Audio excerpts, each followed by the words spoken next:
Hello, my name is Aidan Saunders and I am the illustrator and author of Branwen, a tale from the Mabinogi, which is translated by Mererid Hopwood.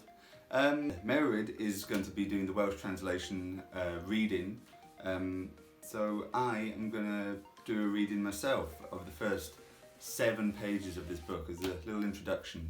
So yeah, let's get cracking. Right, so here we go. Branwen, a tale from the Mabinogi by Aidan Saunders. Right.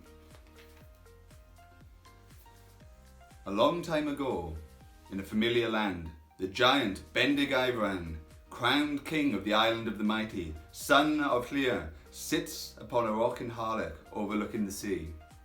He is at court with his brothers, Nisien, who's that guy with the moustache there, a man who can pacify the greatest of enemies, Manawydan, okay, and Efnisien, who can muster a conflict from thin air.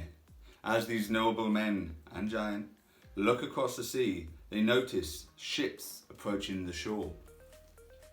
13 ships sail to the shore, and upon seeing them, the men are certain that they have never seen vessels as beautiful nor as strong as these.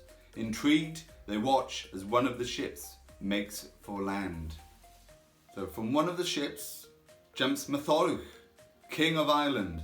He extends a hand to Bendigeidfran and says that he has travelled across the sea to make peace and to ask for the hand of his sister Branwen, the most beautiful girl in the world. And that is all I'm going to be reading for you today.